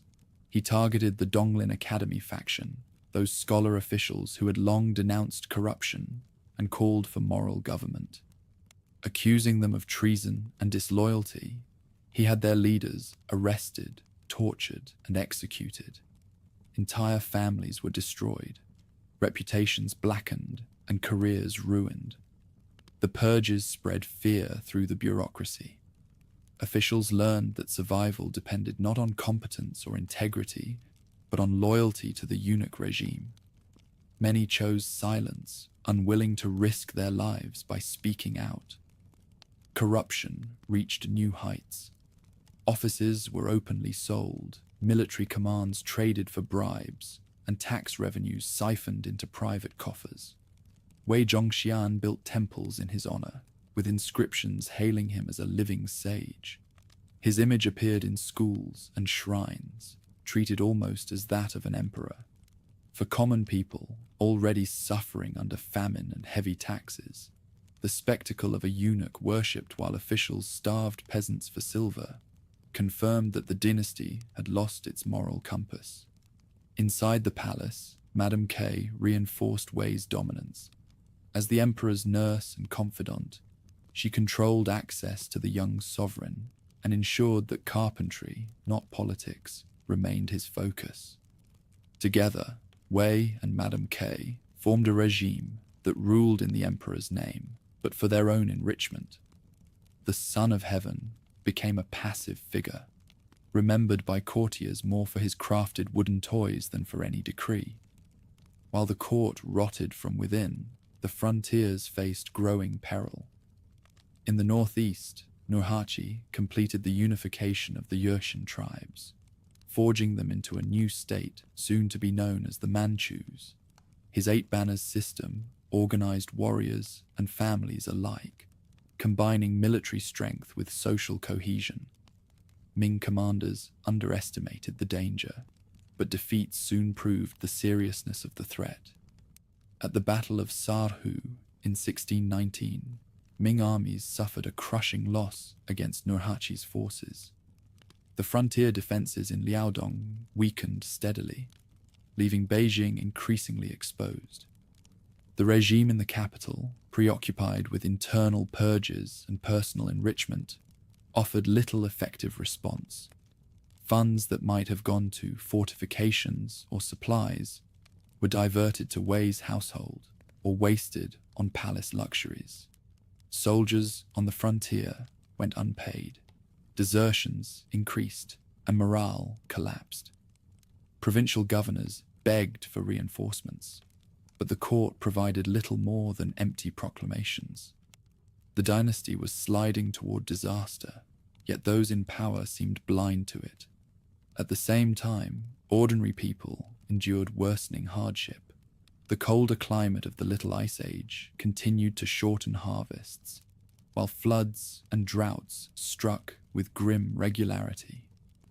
Tax collectors, under pressure to meet quotas, extracted payments even from villages devastated by disaster. Some peasants abandoned their fields, joining roaming bands of the desperate. Others turned to rebellion, attacking granaries or refusing to pay taxes altogether. Local unrest spread, signaling a society under mounting strain.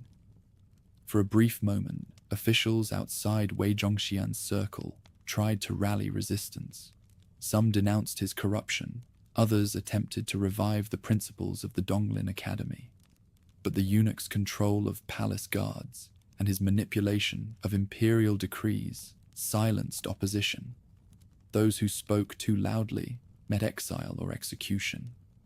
By the mid-1620s, Wei seemed unassailable, the real master of the empire, while the emperor carved wooden toys in his workshops. The Ming Dynasty now faced crisis on every front. Corruption at the heart of government, unrest among the people, and a rising power in the north. Authority that had once radiated from the throne had collapsed inward, captured by a eunuch who ruled through fear. The dynasty survived these years not because of its institutions, but because inertia carried it forward. Yet the cost was profound.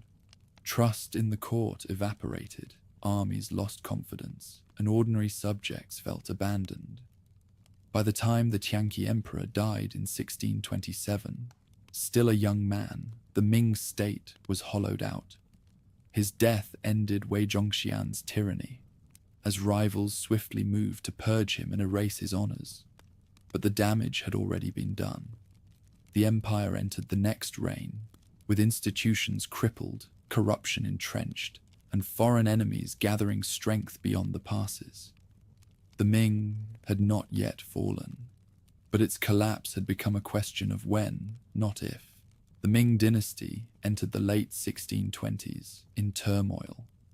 Eunuchs had dominated the court.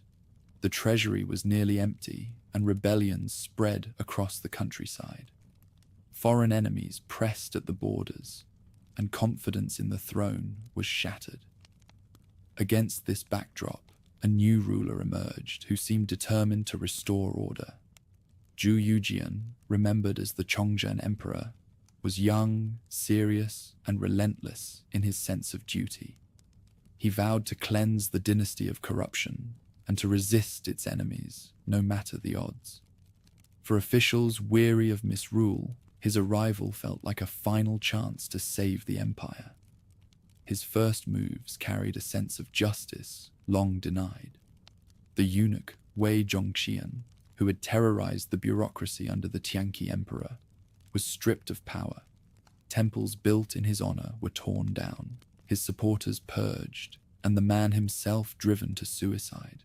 To many, this was proof that the new sovereign meant what he said. The days of eunuch tyranny were over. But rooting out a single tyrant could not repair decades of rot. The court still seethed with rival factions, and the treasury remained drained from years of neglect and corruption. External threats grew sharper at the same time. Nurhaci's death had not ended the rise of the Jurchens. His son Hong Taiji forged them into a new nation, calling itself the Manchus. The Eight Banners system, which organized entire communities into military and social units, produced disciplined armies able to combine cavalry with firearms and siege tactics. Their alliances with Mongol tribes encircled Ming territory, and their victories at battles such as Sarhu exposed the weakness of imperial defenses. Step by step, they advanced toward the passes that guarded Beijing itself. Meanwhile, misery at home boiled into revolt. The colder climate of the Little Ice Age shortened harvests, and a cycle of floods and droughts left peasants desperate. Taxes tied to silver under the single whip method became unbearable when shortages of bullion struck. Families sold land, abandoned villages, or fled into the mountains. Rebellion offered not only food, but also a sense of justice against officials seen as predators rather than protectors. Among dozens of leaders, Li Zicheng rose to prominence, transforming hunger-driven mobs into a disciplined force that marched under banners promising relief and fairness. The emperor threw himself into the crisis with unrelenting energy. He worked long hours, read memorials, and demanded that generals and ministers do their duty. He dismissed corrupt officials and promoted those he believed loyal. But his resources were hopelessly inadequate. The treasury could not meet the costs of war and famine relief. Soldiers often went unpaid, deserting to the rebels or selling their arms to survive. Garrisons along the frontier melted away, and commanders abandoned posts rather than fight with empty hands. Factionalism inside the bureaucracy only worsened matters. The Donglin scholars, long celebrated for their integrity, returned to prominence but proved rigid and moralistic. They denounced corruption fiercely, but they also quarreled endlessly with rivals, demanding purges that paralyzed the court. Chongzhen's own temperament compounded the problem. Determined to root out failure, he dismissed officials at the first sign of weakness, sometimes executing generals who lost battles. Instead of inspiring confidence, this bred fear. Men hesitated to take initiative, knowing that even loyalty might be rewarded with suspicion if results disappointed. On the frontiers, defeats piled up. Manchu armies exploited Ming weaknesses, raiding across the Great Wall and capturing key fortresses. Their mastery of firearms and cavalry made them formidable, and each campaign revealed the decay of Ming defenses. At the same time, rebel movements in the interior swelled. Li Zicheng's army captured city after city, feeding the hungry and punishing corrupt landlords. He built legitimacy, not only through force, but through the image of justice, drawing recruits from soldiers and peasants alike. The emperor's determination never wavered, but determination was not enough. Each year brought worse news: famine spreading through the provinces, plague killing thousands, provinces refusing to remit taxes. Local officials begged for silver that no longer existed. Caravans of supplies never arrived. The dynasty's vast territory, once its strength, became a burden too great to carry with a hollow treasury. By the early 1640s, collapse was unmistakable. Rebel forces controlled much of the central plains. Manchu armies waited at the frontier, and Beijing itself was ringed by desperation. The emperor ordered desperate levies, new taxes, and prayers to heaven, but none reversed the tide. His court, fractured and exhausted, whispered of flight. Yet he refused to abandon the capital. In the spring of 1644, Li Zicheng's forces reached Beijing. Defenses that had once been formidable stood undermanned, and morale collapsed. As rebel banners appeared outside the walls, panic swept the city. Inside the palace, Chongzhen recognized that the dynasty he had tried so hard to save was finished. He did not flee, nor did he seek surrender. Instead, he walked alone to Coal Hill behind the Forbidden City. There, beneath a tree, he hanged himself, leaving a final note of apology to his ancestors. His body, still clad in imperial robes, was discovered by loyal attendants, a tragic symbol of loyalty and failure. The fall of Beijing did not erase Ming resistance. Loyalist courts would rise in the south, clinging to fragments of authority. Yet the suicide of the last Ming emperor in the northern capital marked the end of the dynasty as a unified power.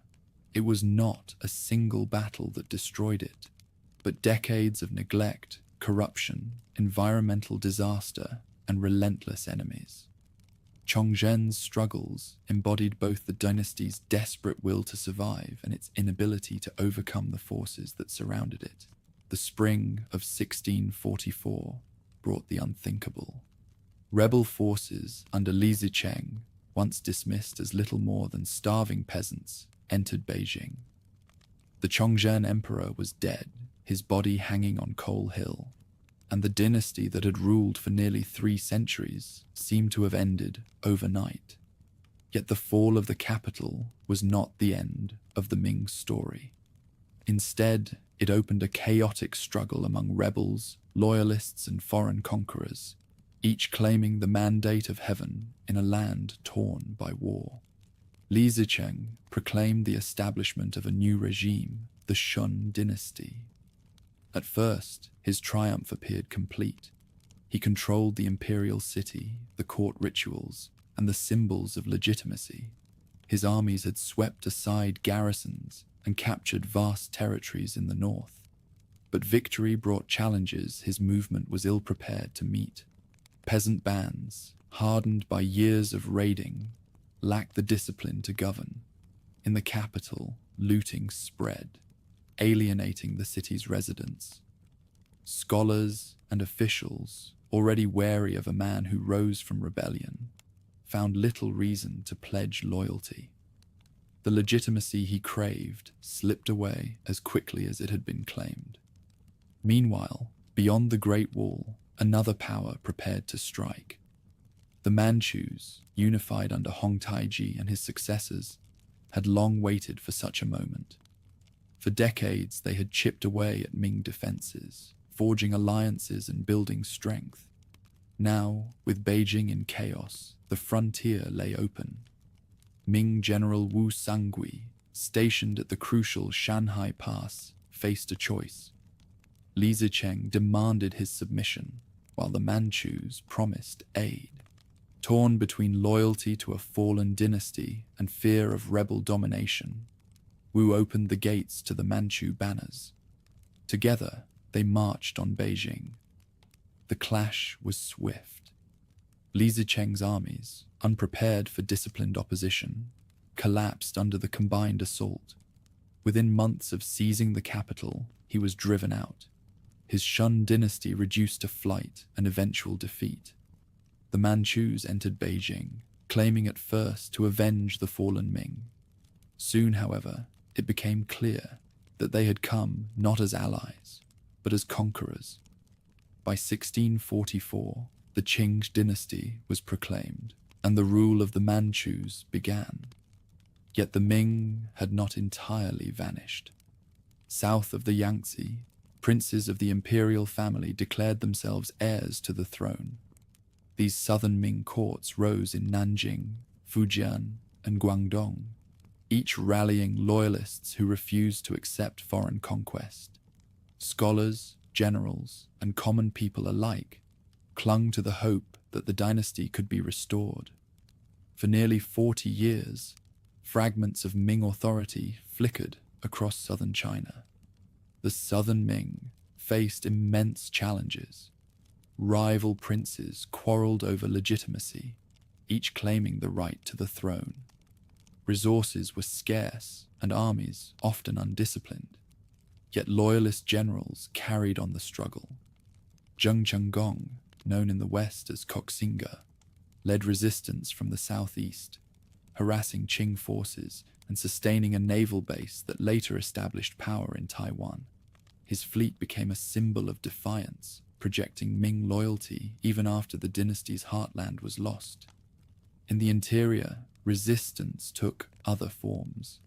Some officials committed suicide rather than serve the new dynasty. Others shaved their heads in mourning, refusing the Manchu order to adopt the queue hairstyle, which symbolized submission. Families preserved Ming regalia and records as sacred relics. Scholars debated whether heaven's mandate had truly shifted, or whether the dynasty might yet return. Loyalty to the Ming became as much a moral stance as a political reality. For the Manchus, conquest was gradual and bloody. Armies pushed south over decades, crushing resistance city by city. Some Ming generals, weary of hopeless war, surrendered and served the Qing. Others fought to the death. The struggle left towns burned, populations displaced, and millions dead. By the 1660s, organized Ming resistance had been broken, but memory of the fallen dynasty lingered as a source of cultural pride and nostalgia. The trauma of the fall reshaped Chinese thought. For many, the Ming represented the last era of native Han rule before foreign domination returned. Scholars debated whether corruption and neglect had doomed the dynasty, or whether heaven's will had simply shifted. Plays, poems, and histories memorialized loyal officials and generals who had resisted. Stories of martyrs who chose death over submission circulated widely, creating a pantheon of heroes remembered for centuries. The legacy of the Ming was complex. On one hand, its fall revealed the dangers of neglect, factionalism, and corruption. On the other, its achievements in culture, commerce, and statecraft left deep marks on China. The Forbidden City, the Great Wall fortifications, and the porcelain of Jingdezhen remained enduring symbols of its glory. Even under Qing rule, Ming styles in painting, literature, and philosophy continued to shape Chinese culture. In southern China and overseas, memory of the dynasty became a rallying point.